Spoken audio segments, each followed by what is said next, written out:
ओम शांति, ओम शांति, ओम शांति। आज बाबा कह रहे हैं, मीठे बच्चे, तुम्हारी यह वंडरफुल यूनिवर्सिटी है जिसमें बिगड़ी को बनाने वाला भोलानाथ बाप टीचर बनकर तुम्हें पढ़ाते हैं, है ना। कितना वंडरफुल यूनिवर्सिटी है जहाँ हम सब की बिगड़ी तकदीर बनेगी, है ना। और यहाँ पर कोई जैसे कि उस स्कूल में या कॉलेज में पढ़ते हैं तो वहाँ हम अपने अपने स्थिति के अनुसार ठीक है कि हम पढ़ाई पढ़ते हैं। यहाँ भगवान स्पेशल हम सब बच्चों को केयर करता है।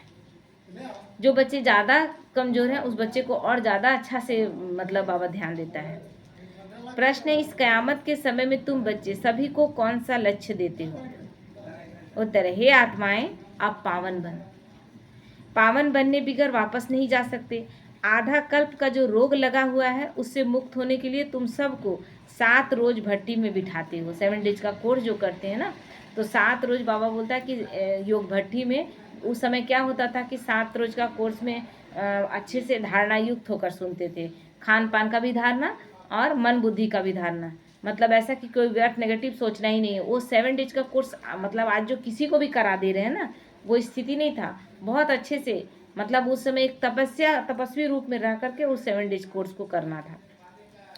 तो पतितों के संग से दूर रहे, कोई भी याद ना आए, तब कुछ बुद्धि में ज्ञान की धारणा हो, है ना। अब हम घर गृहस्थ में रह रहे हैं, सारा तरह का कीचड़ पट्टी में है और सोच रहे हैं कि 7 डेज का कोर्स करेंगे तो ज्ञान उतना प्रवेश करेगा अंदर।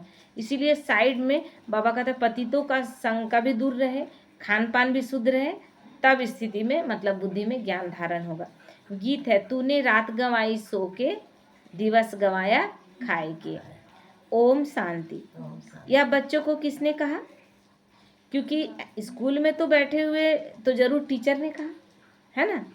ओम शांति कौन कहेगा? टीचर बैठा है, टीचर ही ना कहेगा। तो प्रश्न उठता है कि यह टीचर ने कहा, बाप ने कहा, व सतगुरु ने कहा, किसने कहा? यह वर्षन्स किसने कही? बच्चों को बुद्धि में पहले पहले यह आना चाहिए, कौन?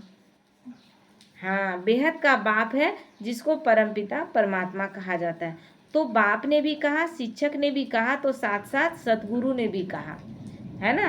केवल बाप ने नहीं कहा, सबने कहा। तो यह तुम्हारी बुद्धि में है। जो स्टूडेंट हैं और कॉलेज व यूनिवर्सिटी में टीचर पढ़ाते हैं उनको कोई फादर व गुरु नहीं कहेंगे। यह है भी पाठशाला, फिर यूनिवर्सिटी कहो व कॉलेज कहो, है तो पढ़ाई ना, चाहे यूनिवर्सिटी बोले या पाठशाला बोले, लेकिन पढ़ तो रहे हैं, पढ़ाई है ना।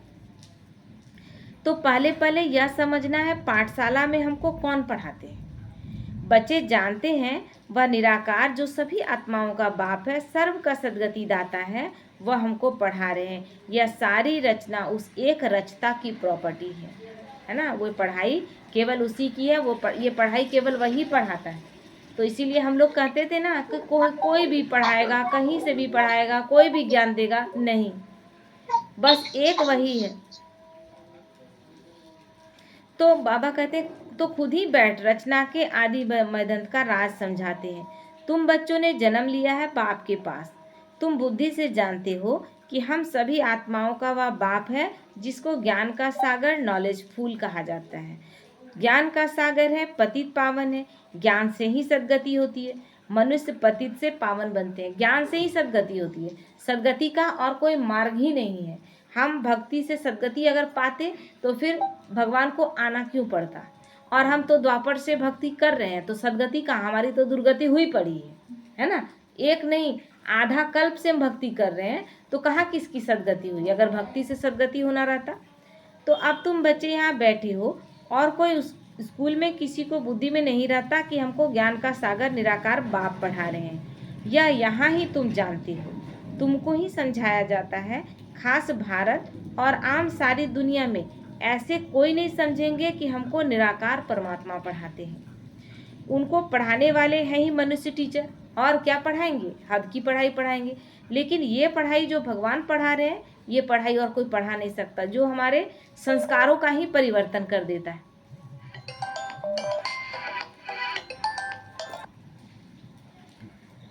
तो बाबा कहते हैं उनको पढ़ाने वाले हैं ही मनुष्य टीचर। और फिर ऐसा भी ज्ञान नहीं है जो समझे कि हम आत्मा हैं। आत्मा ही पढ़ती है, आत्मा ही सब कुछ करती है। फलानी नौकरी आत्मा करती है इन ऑर्गन्स के द्वारा, है ना। उनको तो यह रहता है कि हम फलाना है, झट अपना नाम रूप याद आ जाता है, लेकिन आत्मा ही सब कुछ कर रही है ना। अब देखिए, मन आज मतलब कोर्स कराते कराते बहुत चीज़ अपने आप आएगा, पॉइंट आएगा। तो मन में एक चीज़ आया कि मान लीजिए कि लाइन बिजली सब है, जैसे कि पंखा, फ्रिज, टीवी सब मेरे घर में है, लेकिन करंट नहीं है, लाइन नहीं है, तो कुछ भी नहीं चलेगा, है ना। लेकिन लाइन है भी और वोल्टेज कम है, तो चलेगा ढंग से। देखते हैं ना, पंखा हवा दे रहा है ना फ्रिज काम कर रहा है, कुछ भी नहीं। तो हम आत्मा से ही शरीर चल रहा है, इसीलिए शरीर बीमार है, क्योंकि आत्मा में शक्ति नहीं रह गया। आत्मा भी एनर्जी और आत्मा से ही शरीर चलता है ना। आत्मा ये तो केवल ऑर्गन्स है, आत्मा में जितना पावर उस अनुसार शरीर चलता है। आत्मा में शक्ति कम हो गया है, इसीलिए शरीर में इतना सारा प्रॉब्लम है ना। और जब हम अपने आत्मिक स्वरूप में स्थित होते हैं तो हम और लोगों से ज़्यादा काम करते हैं कि नहीं, करते हैं ना। और जिनको ये ज्ञान नहीं कि मैं आत्मा हूँ, वो लोग नहीं कर पा रहे हैं। तो इसीलिए तो बाबा कहते हैं कि झट नाम रूप याद आता है, लेकिन जब मैं आत्मा हूँ तो हमको नाम रूप पोस्ट ये सब अब बहुत छोटा हो गया। अब क्या सोचते हैं, हम तो डायरेक्ट परमात्मा के बच्चे हैं और मैं आत्मा हूँ, मैं सब कुछ कर सकती हूँ। केवल ये चीज़ कि मैं एनर्जी हूँ तो मैं कुछ भी कर सकती हूँ, कितना पावर भर देता है। और यही पावर आत्मा में नहीं था, और नहीं था तो ऑर्गन्स तो था लेकिन ढंग से काम नहीं कर रहा था। किसी का पैर में दर्द है, किसी का हाथ में दर्द है, किसी का पीठ में दर्द है। तो हम यह करते हैं, हम ऐसे करते हैं, शरीर का नाम ही याद आ जाता है, परंतु वह है गलत। हम तो पहले आत्मा है ना, पीछे यह शरीर लिया है। शरीर का नाम बदलता रहता है, आत्मा का नाम तो नहीं बदलता। आत्मा तो एक ही है, शरीर रूपी चोला हम बदल देते हैं, नाम चेंज हो जाता है, लेकिन आत्मा को आत्मा ही कहते हैं, उसका तो कोई नाम नहीं। तो बाप ने कहा है मुझ आत्मा का एक ही नाम शिव है, यह सारी दुनिया जानती है। बाकी इतने सब नाम शरीरों पर रखे जाते हैं, आत्मा का नाम चेंज नहीं होता। शरीर के रूप में हम रोल निभाते हैं, तो रोल निभाने के लिए कैसे निभाएं। अगर हम सब आत्मा आत्मा करके बुलाए तो बोले कौन सी आत्मा तो शिव बाबा को तो शिव ही कहते हैं बस। उनका कोई शरीर नहीं दिखाई पड़ता, इसलिए उनका नाम चेंज नहीं होता, क्योंकि वो जन्म मरण में नहीं आते। मनुष्य के ऊपर नाम पड़ता है, मैं फलाना हूँ, हमको फलाना टीचर पढ़ा रहे हैं, नाम लेंगे ना, तो वास्तव में आत्मा शरीर के द्वारा टीचर का काम करती है, उनकी आत्मा को पढ़ाती है। संस्कार आत्मा में होते हैं। शरीर रूप में कोई टीचर आया भी, पढ़ाया भी, लेकिन पढ़ कौन रहा है? क्या शरीर का ऑर्गन्स पढ़ रहा है? नहीं, शरीर द्वारा आत्मा ही तो पढ़ रही है। संस्कार आत्मा में होते हैं, ऑर्गन्स द्वारा पढ़ाती है, पाठ बजाती है संस्कार अनुसार। परंतु देह पर जो नाम पड़े हैं उस पर सारे धंधे आदि चलते हैं, है ना। धंधे आदि चलते मतलब मान लीजिए हम आपको नाम से नहीं बुलाए तो कैसे आवाज़ दें? हे आत्मा कहेंगे तो सबको ही बोलेगा हम सब आत्मा हैं, किसको बुलाए? तो आवाज़ देते हैं नाम शरीर रूप में, तब आप समझ पाते हैं कि हमको बुलाया जा रहा है। तो यहाँ तुम बच्चे जानते हो कि हमको निराकार बाप पढ़ाते हैं, तुम्हारी बुद्धि कहाँ चली गई? हम आत्मा उस बाप के बने, है ना, शिव परमात्मा के बने। आत्मा समझती है निराकार पिता हमको आकर इस साकार द्वारा पढ़ाते हैं, उनका नाम है शिव। शिव जयंती भी इसलिए मनाते हैं। शिव तो है बेहद का बाप, उनको ही परमपिता परमात्मा कहा जाता है, वह सभी आत्माओं का बाप है। अब उनकी जयंती कैसे मनाते हैं? आत्मा शरीर में प्रवेश करती है, वह गर्भ में आती है ना। कोई भी आत्मा जब जन्म लेती है तो सबसे पहले गर्भ में प्रवेश करती है। शरीर तैयार है 4 महीने का, जब 4 से 5 महीने के बीच में आत्मा उस शरीर में प्रवेश करती है। माँ बाप शरीर तैयार कर देता है, लेकिन आत्मा अपने कर्म के अनुसार जहाँ उसको जन्म लेना उस गर्भ में प्रवेश करती है। ऊपर से आती है, यह किसी को मालूम नहीं पड़ता। क्राइस्ट को धर्म स्थापक कहते हैं, उनकी आत्मा पहले पहले ऊपर से आनी चाहिए। सतो प्रधान आत्मा आती है क्योंकि धर्म स्थापना कर रही है ना, तो कोई भी विकर्म किया हुआ नहीं, धर्म स्थापक है वो, एक नया धर्म चलाते हैं। उसके मानने वाले इतने अभी सबसे ज़्यादा क्रिश्चियन है नंबर 1 में, सेकंड नंबर में मुस्लिम है, तो एक धर्म स्थापक है वो। तो ऐसी आत्मा तो नहीं होगी साधारण आत्मा। तो पहले सतो प्रधान, फिर सतो रजो तमो में आते हैं, तब विकर्म होते हैं। पहले आत्मा जो आएगी सतो प्रधान होने के कारण कोई दुख नहीं भोग सकती। तो हम लोग जैसे आए तो हम लोग तो सतयुग से आए, द्वापर के आने के बाद हम लोग पाप करने लगे, तो हम लोगों को थोड़ा बहुत दुख का फीलिंग आने लगा क्योंकि पाप किए। लेकिन जो द्वापर के बाद आत्माएं उतरेंगी उनके लिए तो सतयुग त्रेता है ही नहीं, तो द्वापर में ही वो कुछ समय बहुत सुख का भोगेंगे। जो हम सतयुग में भोगे थे उतना तो नहीं, लेकिन फिर भी सुख का जीवन वो भोगेंगे। तो आधा टाइम जब पूरा होता है तब विकर्म करने लगती है। भारतवासी जितना भ्रष्टाचार करते हैं उतना वो लोग नहीं करते, क्योंकि वो लोग बाद में आए हैं। सबसे ज़्यादा भ्रष्टाचार हमारे देश में, हम लोग पहले देवी देवता सबसे पहले आए हैं और सबसे ज़्यादा नीचे गिरे हैं। आज से 5000 वर्ष पहले बरोबर सूर्यवंशी राज्य था और सब धर्म बाद में आए। भारतवासी विश्व के मालिक थे। भारत को अविनाशी खंड कहा जाता है और कोई खंड उस समय नहीं था, है ना।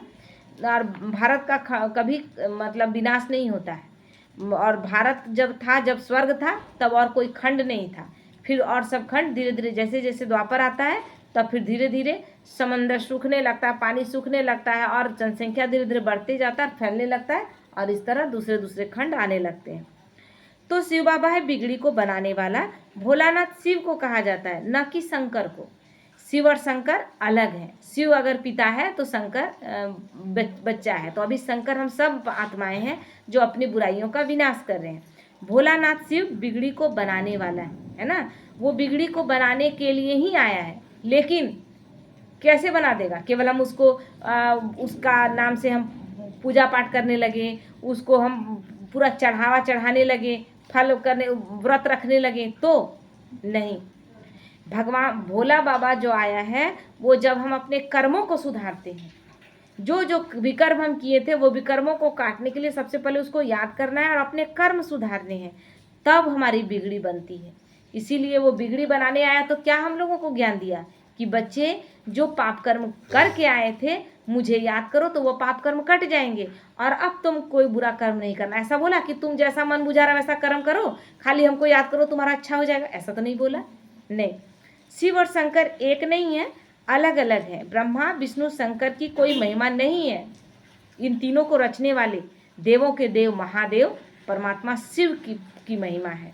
महिमा सिर्फ एक शिव की है जो बिगड़ी को बनाते हैं।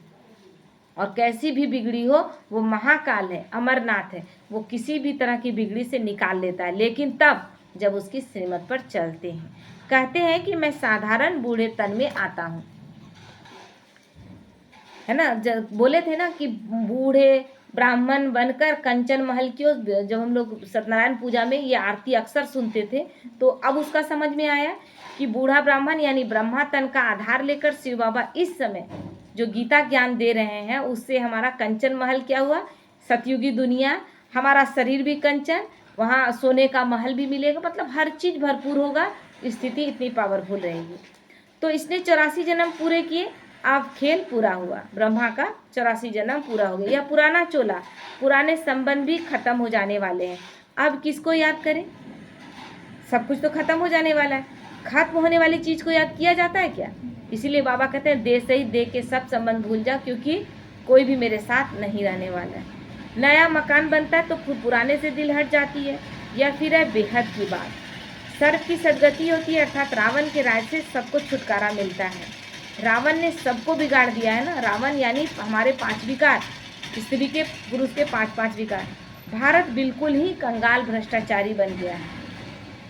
लोग भ्रष्टाचार समझते हैं करप्शन, एडल्ट्रेशन को, चोरी को, ठगी को, परंतु बाप कहते हैं पहला भ्रष्टाचार है मूत पलीती बनना, यानी विकारों में गिरना। तो सबसे पहले काम विकार प्रवेश करता है, इसलिए पहले नंबर में कौन है? काम, क्रोध, लोभ, मोह, अहंकार। पहला नंबर में काम विकार। तो काम विकार इतना मतलब नीचे स्तर तक ले जाता है कि हमको भगवान तक दिखाई नहीं देता है ना। अभी छोटे छोटे बच्चे सेफ नहीं है तो विकार कितना गंदा चीज़ है। अभी छोटे बच्चे को देखकर जो प्रेम उबरना चाहिए तो गलत भावना उत्पन्न हो रहा है, क्यों? काम विकार है तब ना। तो विकार ऐसा चीज़ है। शरीर विकार से पैदा होता है, इसलिए इसको विकारी दुनिया कहा जाता है। पहले जब गर्भ में बच्चा होता था ना तो गर्भ संस्कार होता था कि कैसा कि गर्भ धारण करने से पहले पति पत्नी बहुत अच्छे अच्छे विचार सुनते थे, बहुत पढ़ते उड़ते थे, अच्छा मतलब धार्मिक चीज़ों को पढ़ते, साहित्य को पढ़ते सुनते थे।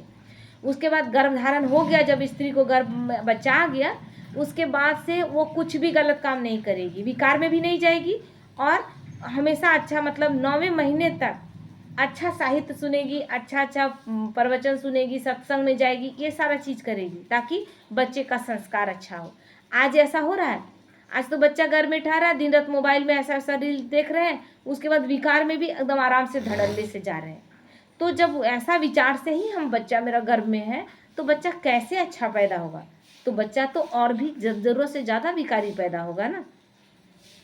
तो बाबा कहते हैं शरीर विकार से पैदा होता है, इसलिए इसको विकारी दुनिया कहा जाता है। सतयुग को निर्विकारी दुनिया कहा जाता है। हम सतयुग में गृहस्थ मार्ग वाले देवता थे। गृहस्थ मार्ग सतयुग में भी था। देवी देवता, लक्ष्मी नारायण, सीताराम, सबको तो हम लोग क्या दिखाते हैं? पति पत्नी का ही रूप, जोड़ा ही दिखाते हैं, लेकिन वहाँ विकार नहीं था। कहते हैं पवित्र होने से विकार बिगर बच्चे कैसे पैदा होंगे? अगर विकार देवी देवताओं में होता तो हम उसका मंदिर बना के पूजा करते नहीं। वहाँ पर योग बल से बच्चे पैदा होंगे। बोलो, हम अपनी राजधानी बाहुबल से नहीं, योग बल से स्थापन करते हैं। जब हम पूरा राजधानी ही योग बल से कर रहे हैं, तो क्या बच्चे पैदा नहीं करेंगे? सोचने वाली बात है। जबकि सबके पास विनाशकारी हथियार है, उससे विनाश होगा, सब कुछ समाप्त हो जाएगा। लेकिन योग बल से हम स्वर्ग बना देंगे। तो योग में इतना पावर है कि नर्क से स्वर्ग बन जाएगा और बच्चा पैदा नहीं कर पाएंगे। तो क्या योग बल से बच्चे पैदा नहीं हो सकते हैं? जबकि है ही निर्विकारी दुनिया, पवित्र गृहस्थ आश्रम बोला गया, और अभी गृहस्थ आश्रम नहीं है, अभी तो साधारण गृहस्थ बन गया, जिसको बोलेंगे कि वेश्यालय बोलते हैं बाबा। यथा राजा रानी संपूर्ण निर्विकारी तथा प्रजा भी उसी तरह। तो यहाँ है संपूर्ण विकारी, यहाँ यथा राजा रानी तथा प्रजा भी नहीं, जो छोटा है बड़ा अमीर गरीब सब विकारी। सतयुग में विकार होते नहीं, उसको कहा जाता है ईश्वरीय राज्य। ईश्वर बाप का स्थापन किया हुआ। अभी तो है रावण राज, शिव बाबा की पूजा होती है जिसने स्वर्ग स्थापन किया। रावण जिसने नर्क बनाया उसको जलाते आते हैं, है ना। रावण अगर केवल सीता का ही हरण किया होता तो मार दिया राम, बात खत्म हो गया। लेकिन नहीं, रावण अर्थात हमारा विकार, जो आज तक हमारे अंदर की पवित्रता को भंग किए हुए और हमारे जीवन में जहर घोले हुए, इसलिए हर साल उसको जलाते हैं। द्वापर कब शुरू हुआ यह भी किसी को पता नहीं है। यह भी समझ की बात है। यह है ही तमो प्रधान आसुरी दुनिया, और वह है ईश्वरीय दुनिया। उसको स्वर्ग दैवी पावन दुनिया कहा जाता है, और यह है नर्क पतित दुनिया। यह बातें भी समझेंगे वही जो रोज पढ़ेंगे। बहुत कहते हैं कि फलानी जगह स्कूल थोड़ी ही है। अरे हेड ऑफिस तो है ना, नहीं है सब जगह स्कूल। तुम आकर डायरेक्शन ले जाओ, एक बार आओ मधुबन, और सारा सब जगह गिरा, उस समय नहीं था ना, तो नहीं है तो एक बार मधुबन आओ, सारा डायरेक्शन लो, 7 डेज का कोर्स करो, उसके बाद कहीं से भी सुनो। बड़ी बात तो नहीं है। सृष्टि चक्र को सेकंड में समझाया जाता है। सतयुग त्रेता पास्ट हो गया, फिर द्वापर कलयुग, यह भी पास्ट हुआ। अभी है संगम युग। नई दुनिया में जाने के लिए पढ़ना है। हर एक का हक है कि ये पढ़ाई पढ़े, है ना। कोई ऐसा नहीं है कि नहीं वो पढ़ सकता, सबके लिए। बाबा हम नौकरी करते हैं, अच्छा 1 हफ्ता ज्ञान लेकर फिर चले जाना। बाबा कहता है कि कोई नौकरी भी कर रहा है तो वो ये ना बोले कि नौकरी है तो मेरा तो टाइम नहीं है। चलो 1 हफ्ता लेकर आओ, और 1 हफ्ता में 7 डेज का कोर्स अच्छा से कर लो, और उसके बाद जाकर ज्ञान तो ले लिए ना, अब तो कहीं से सुन सकते हैं। मुरली मिलती रहेगी, पढ़ते रहना। पहले 7 रोज भट्टी में लेकिन जरूर रहना है, और 7 डेज का कोर्स करने के बाद अगर हम ज्ञान समझने के बाद और फिर भी हम गलत करते हैं तो उसका 100 गुना दंड चढ़ता है, क्योंकि अगर वो बाप है, टीचर है, तो वो धर्मराज भी। इसीलिए 7 डेज का कोर्स बहुत मायने रखता है। भल 7 रोज आएंगे, परंतु सबकी बुद्धि एक जैसी नहीं रहेगी, ये भी बाबा बोल दिया। 7 डेज का कोर्स सब लोग करते हैं, बहुत लोग करते हैं, लेकिन कुछ लोग बहुत बाबा के पक्के बच्चे बन जाते हैं, कुछ लोग नहीं बनते। तो 7 रोज भट्टी माना कोई की भी याद ना आए, है ना। कोई से पत्र व्यवहार आदि भी ना हो। बस देखिए कितना कड़ा वहाँ था उस समय नियम। 7 डेज का कोर्स कर रहे हैं तो किसी से आपको बातचीत भी नहीं करना है उस समय। खान पान भी शुद्ध, न ज़्यादा किसी से बोलना है, न व्यर्थ चलाना है। तब ज्ञान ऐसा प्रवेश हो जाता था कि वो बाबा का पक्का बच्चा बन जाता था। सब एक जैसा तो समझ नहीं सकते। यहाँ पतितों को पावन बनना है, यह पतितपना भी तो रोग है ना। आधा कल्प के महारोगी मनुष्य हैं, उनको अलग बिठाना पड़ेगा, है ना। ऐसी ऐसी आत्माएं हैं। तो बाबा कहता है आधा कल्प के महारोगी मनुष्य हैं, कोई का भी संग न हो। बाहर जाएंगे, उल्टा सुल्टा खाएंगे, पतित के हाथ का खाएंगे, तो फिर कोर्स कर भी लिए तो फिर भी ज्ञान में अच्छे से नहीं चल पाएंगे। इसीलिए 7 डेज का कोर्स के लिए इतना नियम उस समय चलता था।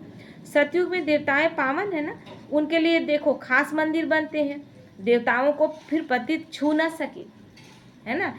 देवताओं का भी मतलब मूर्ति भी बना रहे हैं, तो बाबा कहते हैं अभी छूने का भी हक नहीं उनको। और किनको हक है? पंडित किस बात का? केवल तुम पंडित हो, तुम्हारा खान पान वैसा, तुम विकार में जाते ही हो, तुम नॉनवेज खाते ही हो, तुम्हारा सारा खान पान अन्य आत्माओं जैसा है, तो फिर तुम किस बात के लिए? केवल जन्म से ब्राह्मण है, बस इस बात के लिए। तो इस समय तो मनुष्य बिल्कुल पतित भ्रष्टाचारी है। शरीर विष से पैदा होता है, इसलिए इनको भ्रष्टाचारी कहा जाता है। सन्यासियों का भी शरीर विष से बना हुआ है। सन्यासी भी तो शुद्ध पवित्र नहीं है। उसके बाद केवल घर छोड़ते हैं और केवल ब्रह्मचर्य धारण करते हैं, लेकिन फिर खान पान कैसा करते हैं? पतितों के हाथ का खाते हैं कि नहीं? तो फिर उनका जीवन चक्र कैसा चलता है कि फिर वो शरीर छोड़ेंगे और फिर उसी जिन जिन लोगों के पास खा पी कर आए थे उनका हिसाब किताब चुकतू करना है, तो फिर गृहस्थ में जन्म लेंगे, अपने परिवार में जन्म तो लेंगे ना, फिर जन्म लेंगे और उन आत्माओं का हिसाब किताब चुकतू करके फिर संन्यास लेंगे। तो ये चक्र में चलते रहेंगे और उनसे काम लिया जाएगा कि वो ब्रह्मचर्य में रहेंगे, उसके वजह से धरती थमी रहेगी। तो एक संन्यास का एक टाइम जो है वो भी चलता रहेगा। तो बाप कहते हैं पहले पहले आत्मा को पवित्र होना है, फिर शरीर भी पवित्र चाहिए। इसलिए पुराने अपवित्र शरीर सब विनाश हो जाने, सबको वापस जाना है। यह है कयामत का समय, सबको पवित्र बनकर वापस जाना है। भारत में ही होलिका मनाते हैं ना, होलिका दहन करते हैं। तो यह 5 तत्वों के शरीर जो है वो तमो प्रधान है। सतयुग में शरीर भी सतो प्रधान होते हैं। श्री कृष्ण का चित्र है ना, नर्क को लात मारना होता है क्योंकि सतयुग में जाना है। तो नर्क में लात मारने का मतलब ये नहीं है कि हमको नफरत या घृणा दिखाना है। नर्क को लात मारने का मतलब है कि उस तरफ से पीठ कर लेना है, उस तरफ अब नहीं जाना है।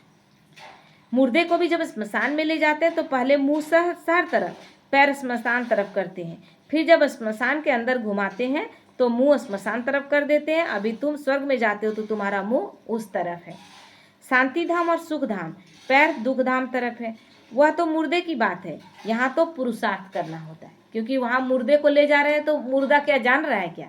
या मुर्दा को कह रहे हैं राम नाम सत्य है, तो मुर्दा क्या जान रहा है कि राम नाम सत्य की झूठ है? वो सुन रहा है क्या? लेकिन जो लोग ले जा रहे हैं ना, वो अपने आप को रियलाइज करा रहे हैं कि राम नाम सत्य है, बाकी सब झूठ है। जितने लोग बाहर रास्ते में सुनते हुए गुजर रहे हैं वो रास्ते से, वो रास्ते के सारे लोग जान रहे हैं कि हाँ राम नाम सत्य है ना। तो मुर्दा बेचारा क्या जानेगा, वो तो चला गया।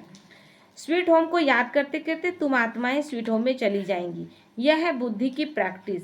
यह बाप बैठ सब राज समझाते हैं। तुम जानते हो कि अभी हम आत्माओं को जाना है घर। यह पुराना चोला, पुरानी दुनिया है। नाटक पूरा हुआ, माना 84 जन्म का पाठ बजा लिया, है ना। यह भी समझाया कि सब 84 जन्म नहीं लेते, जो आते ही बाद में है। और धर्म में जरूर उनके कम जन्म होंगे, मतलब सबका 84 जन्म का पाठ तो है नहीं। अब द्वापर में भी सब शुरू से वहाँ का भी है, द्वापर से लेकर जो आत्माएं आ रही है ना, तो उनका भी अपना कार्मिक अकाउंट है, अपने कर्मों का हिसाब किताब है। इसीलिए द्वापर से ही आखिर जनसंख्या द्वापर से बढ़ना शुरू हुई, और बाद में देवी देवता धर्म के अलावा जो आत्माएं आनी शुरू हुई तो उनका भी कोई कर्मों का अच्छा हिसाब किताब रहा होगा, तब ना 8 कला में आई है। द्वापर में 8 कला है, तो उनका भी तो अपना कोई कार्मिक अकाउंट अच्छा हिसाब किताब है, तो 8 कला में आई। तो उसी तरह से मतलब जन्म दर कम, मतलब ज़्यादा बढ़ता गया, जनसंख्या बढ़ती गई, और इस तरह से हिसाब सबका अपना अपना हिसाब किताब भी चुकतू होता रहा, है ना। तो बाबा कहते हैं जो आते ही बाद में और धर्म में जरूर उनके जन्म होंगे। इस्लामी से बौद्धियों का कम है, क्रिश्चियन के उनसे भी कम है, क्योंकि इस्लाम पहले आया, है ना। इस्लामी से पहले इस्लाम आया तो इस्लामी का जनसंख्या ज़्यादा है। उसके बाद बौद्ध धर्म वाला आया तो बौद्ध का जनसंख्या उससे थोड़ा कम हुआ। फिर क्रिश्चियन आया तो क्रिश्चियन का उनसे कम है। मतलब जैसे जैसे नीचे आ रहे हैं तो जन्म का उनका कमी हो रहा है ना, जन्म का थी। जैसे द्वापर में 21 जन्म है, तो 21 जन्म में सब शुरुआत में ही तो नहीं आ गया। पहले इस्लाम आया, इस्लामी आए, उसके बाद 500 साल बीत गया, तब फिर बौद्धी आए, उसके फिर 500 साल के बाद फिर क्रिश्चियन आए, तो सबका जन्म घटता गया ना। तो गुरु नानक के सिख लोग आए ही अभी हैं, ये सबसे लास्ट में आए हैं, अभी से 500 वर्ष पहले। गुरु नानक को केवल 500 वर्ष हुआ, तो वह थोड़े ही 84 जन्म लेंगे, उनका क्या कुछ जन्म होंगे। तो हिसाब किया जाता है 5000 वर्ष में इतने जन्म, तो 500 वर्ष में कितने जन्म हुए होंगे? 12-13 जन्म। क्राइस्ट के 2000 वर्ष होंगे तो उनके कितने जन्म होंगे, उस तरह से मतलब हिसाब किताब बैठ के लगाया जा सकता है। आधा से भी कम हो जाएंगे ना, 84 को आधा कर दीजिए, तो हिसाब है ना, इसमें कोई कितने इतने मतलब एक्यूरेट नहीं कह सकते, लेकिन इसी तरह से सबका जन्म दर है। इन बातों में डिबेट करने का बाबा कहते हैं उसमें टाइम वेस्ट नहीं करना है कि किसका कितना, हमको उससे क्या लेना देना। अब बात सही है, गौर से सोचेंगे ना, पहले हम भी सोचते थे कि नहीं सबके बारे में तो जानना चाहिए, लेकिन जिस दिन से बाबा बोला कि लोग चांद खोज रहे हैं, तारा खोज रहे हैं, आखिर उससे क्या फ़ायदा, तो बात तो सही है, कुछ फ़ायदा है। चांद में लोग गया, तारा के बारे में भी, मंगल ग्रह सब के बारे में ढूंढ लिया, लेकिन मेरा उससे क्या फ़ायदा है, हम लोग का तो कोई उसमें फ़ायदा नहीं। तो हमको इसमें डिबेट क्या करना कि कोई कितना जन्म लेगा, हम अपना कर्म क्यों न सुधार करके अपना जन्म अच्छा कर ले हर जन्म को। तुम्हारा काम है बाप को याद करना, फालतू बातों में बुद्धि नहीं जानी चाहिए। बाप से योग लगाना, चक्र को जानना है, बाकी पाप नष्ट होंगे याद से, इसमें ही मेहनत है। इसलिए भारत का प्राचीन योग कहते हैं इसको, जो बाप ही सिखाते हैं। प्राचीन योग क्यों, क्योंकि सबसे पहले है ना बाप सिखाते हैं इसको, और बाद में सन्यासी उन्यासी जो उसको हठ योग कहते हैं, लेकिन हठ योग को वो लोग प्राचीन योग या प्राणायाम को प्राचीन योग कह देते हैं, लेकिन प्राचीन योग ये जो परमात्मा सिखा रहे हैं।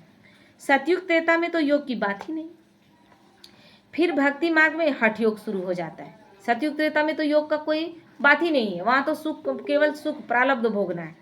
यह है सहज राजयोग। बाप कहते हैं मुझे याद करने से पावन बनेंगे। मूल बात क्या है, याद करने की, कोई भी पाप नहीं करना है। देवी देवताओं के मंदिर हैं क्योंकि पावन है, पुजारी लोग तो पतित हैं, पावन देवताओं को स्नान आदि कराते हैं। अब पुजारी पतित है लेकिन अपने आप को केवल देख देख कितना कॉन्फिडेंस है उन लोग के अंदर कि हाँ कोई जाएगा दूसरा आदमी तो उनसे सब कुछ ले लेंगे, फूल बेलपत्र सब लेंगे और पूजा करके और आपको पकड़ा देंगे। मतलब वो अंदर घुस के अहंकार में है कि हम सबसे पवित्र हैं, हम देवी देवताओं को छू सकते हैं। नहीं, आप भी नहीं छू सकते, आप वही हैं।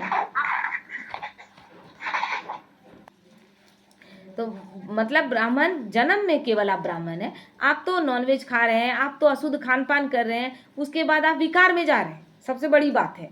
तो किस बात के लिए, आप किस अधिकार से आपको लगता है कि आप छू सकते हैं और दूसरा आदमी, केवल जाति के आधार पर कोई नहीं छुएगा, ये कोई बात हुआ? नहीं। तो आज जब भगवान आते हैं तब ये पता चलता है वास्तव में पतित का हाथ भी नहीं लगना चाहिए, है ना। जड़ मूर्तियों को भी क्यों हाथ लगेगा? आप जब प्राण प्रतिष्ठा करते हैं तो क्यों छुएंगे आप? वो एकदम पवित्र है, संपूर्ण पवित्र। तो यह सब है भक्ति मार्ग का रस्म रिवाज, अपनी मनमानी। अभी तो हम पावन बन रहे हैं, पवित्र बन जाएंगे तो फिर देवता बन जाएंगे, वहाँ तो पूजा आदि की दरकार नहीं रहती। सर्व का सदगति दाता है ही एक बाप, क्योंकि वहाँ मंदिर नहीं, मन ही मंदिर बन जाता है। तो वहाँ पूजा करने के लिए हमको मंदिर बनाने का जरूरत नहीं पड़ता। उनको ही भोलानाथ कहते हैं। मैं आता हूँ पतित दुनिया, पतित शरीर में, पुराने रावण राज्य में। हाँ, कोई के भी तन में प्रवेश कर मुरली बाबा चला सकते हैं, है ना। कभी कभी किसी को टच करने का, ज्ञान को समझाने का रहता है, तो कभी कभी नहीं लगता है पढ़ते पढ़ते, या किसी को ज्ञान समझाते। कल ही तो किसी को कोर्स करा रहे थे सुबह सुबह, तो कोई एक पॉइंट आया इतना अच्छा कि लगा कि इसको फिर बाद में हम लिख लेंगे, लेकिन अब कोर्स कराए तब तो लिखे नहीं है। उसके बाद हम पूरा दिन लगा दिए कि बाबा बहुत अच्छा पॉइंट था, याद नहीं आया। उस आत्मा को चला गया लेकिन हमको याद नहीं, कितना फिर कोशिश किए, याद नहीं आया। तो इसका मतलब यह नहीं कि वो सर्वव्यापी है ना। इसका मतलब ये नहीं कि वो सबके अंदर है, नहीं। जब उसको ज़रूरत रहता है कि किसी सामने वाला सुनने वाला अच्छा है और ये आत्मा अच्छे से बोल नहीं पा रही है, तो उस समय प्रवेश करके और एक लाइन भी टच हो जाए उसको, ऐसा ज्ञान चला लेते हैं। तो हर एक में तो अपनी अपनी आत्मा है। फॉर्म में लिखवाया जाता है तुम्हारी आत्मा का बाप कौन है, परंतु समझते नहीं। आत्माओं का बाप तो एक ही होगा ना, हम सब भाई भाई हैं, पिता एक है, उनसे वर्षा मिलता है जीवन मुक्ति का। वही दुखों से छुड़ाने वाला यानी लिबरेटर, वही गाइड यानी राह दिखाने वाला है। सभी आत्माओं को ले जाएंगे स्वीट होम, इसलिए पुरानी दुनिया का विनाश होता है।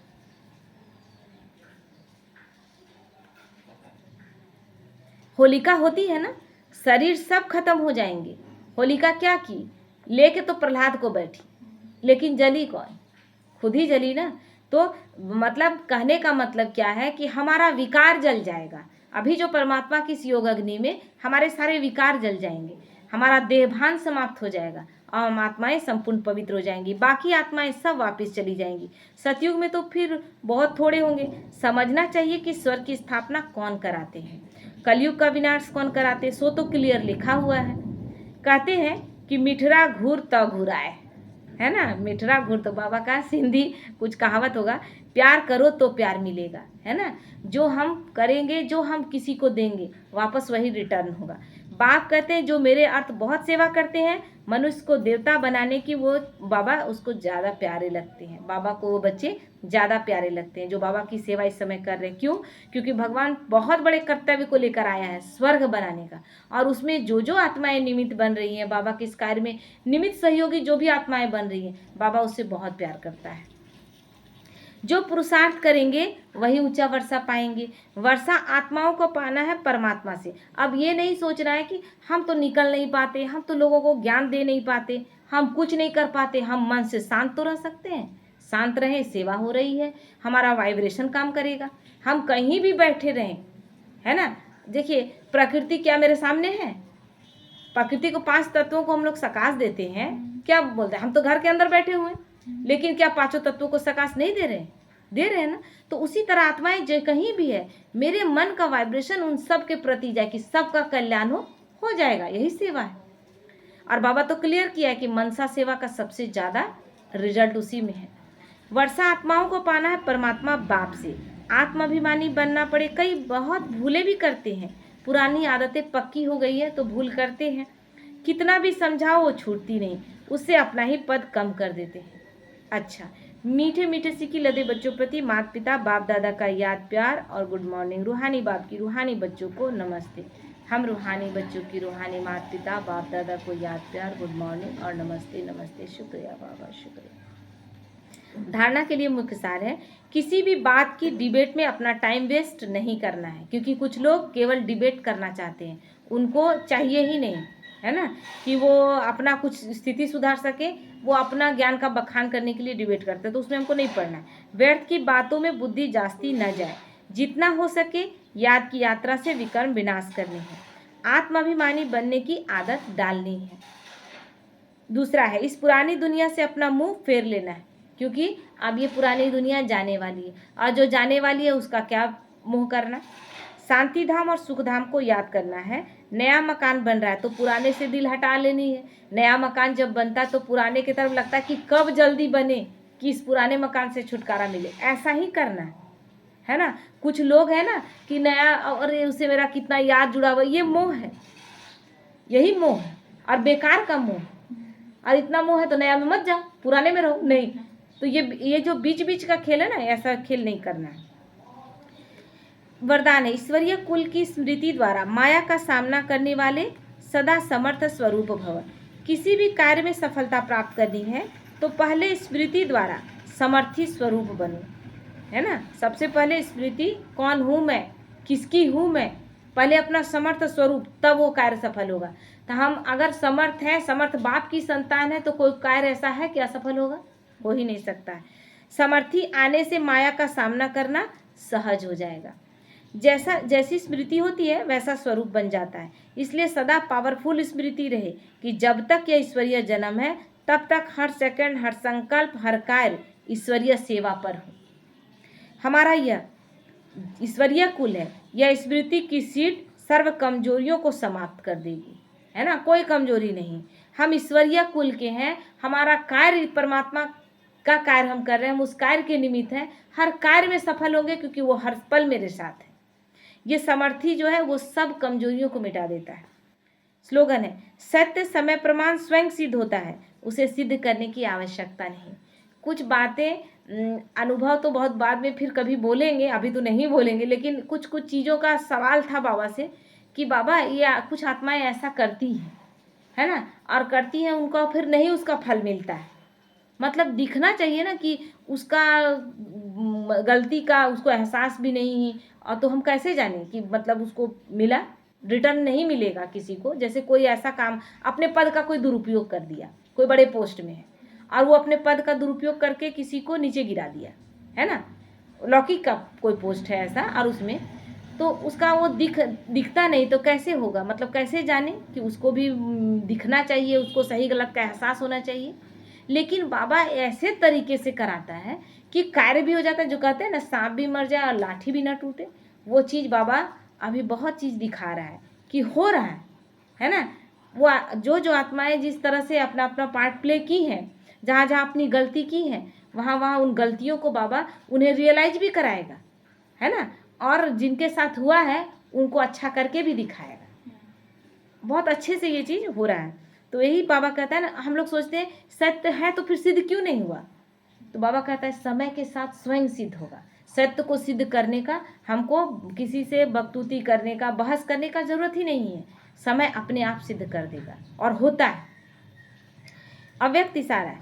मेजोरिटी के सामने सेवा में बाधा डालने वाला मुख्य विघ्न आता है मैंने यह किया, मैं ही यह कर सकता हूँ, ये मैंपन है ना। यह मैंपन आना, इसको ही कहा जाता है ज्ञान का अभिमान, बुद्धि का अभिमान, सेवा का अभिमान। इन रूपों में ही विघ्न आते हैं।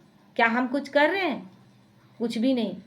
ये कार्य 89 ये 90 वर्ष हो गया, और 90 वर्ष में हम लोग कुछ साल में हम लोग ज्ञान में चल रहे हैं, उसमें अभी उठ के अच्छा से खड़ा होना तक नहीं सीखे हैं, तब भी 90 वर्ष से पहले से ज्ञान चल रहा है। और हम लोग आज छोड़ भी देना ज्ञान को तो भी ये चलेगा। ये परमात्मा का कार्य है, ये कभी रुक ही नहीं सकता। तो फिर भी हमारा अभिमान हो जाता है कि हम नहीं करेंगे तो नहीं चलेगा, हम ही किए, मैंने ही किया। नहीं, इस प्रकार के विघ्नों को, और ये जब आ जाता है ना, तब हम लड़खड़ाने लगते हैं, और जितनी सेवाएं होनी थी उससे कई गुना कम होती हैं, और हम उसी में संतुष्ट हो जाते हैं। हमको लगता है नहीं ठीक कर रहे हैं, इससे कई गुना और अधिक किया जा सकता है अगर केवल मैंपन नहीं, मैं कुछ नहीं कर रही, मैंपन का कोई बात ही ना हो। तो बाबा कहते हैं इस प्रकार के विघ्नों को समाप्त करने के लिए सदा एक शब्द याद रखना कि मैं केवल निमित्त हूँ, है ना। हर जगह हर बात में केवल मैं निमित्त हूँ, और वो करा लेता है। बोल रहे ना कि कोर्स कराने वक्त जो कल एक पॉइंट आया, फिर वो क्यों याद नहीं आया हमको। अगर मेरा पॉइंट था, मेरा ही था अगर, तो क्यों नहीं याद आया। हम कितना कोशिश किए कि आत्मा का कोर्स इतना दिन तक कराए हैं, लेकिन ये पॉइंट तो हमको आया ही नहीं था, और करते करते आ गया, मन आनंद से भर गया, और सोचे कि कराने के बाद इसको हम पॉइंट नोट करेंगे, लेकिन याद नहीं आया। कहने का पढ़ने का वो है, वो तो हम करा रहे हैं, हम पढ़ के थोड़ी कराया जाता है, वो तो बाबा कराया और करा लिया, बात खत्म हो गया। तो बाबा दिखाता है कि बच्चे ज़्यादा उड़ो मत, करा रहे हैं हम, सब कुछ हम करा रहे हैं। निमित्त बनने से ही निराकारी, निरहंकारी और नम्रचित्त निसंकल्प अवस्था में रह सकते हैं। यही धारणाएं वायुमंडल को भी निर्विघ्न बना देती है। जब ये स्थिति रहता है ना, तब हमसे बाबा भरपूर कार्य लेता है। जब हम केवल सोचते हैं कि बाबा करण करावनहार है, मैं केवल निमित्त हूँ, आज देखिए बाबा हमको कैसे यूज करता है ना। हाँ, आज यूज कर लिया बाबा, अब देखिए आज कैसे यूज करता है। बाबा कर रहा है, हम कुछ नहीं। बाबा मेरे मुख द्वारा देखिए आज क्या बोलता है। ये इस तरह से करके अपने मैपन को पूरी तरह से समाप्त करके निमित्त, और ये स्थिति रहेगा तो निर्विघ्न रहेंगे। विघ्न कब आता है? जब ये हमारा कहीं ना कहीं मैं मेरापन स्टार्ट होता है, विघ्न स्टार्ट हो जाता है। ठीक है, ओम शांति।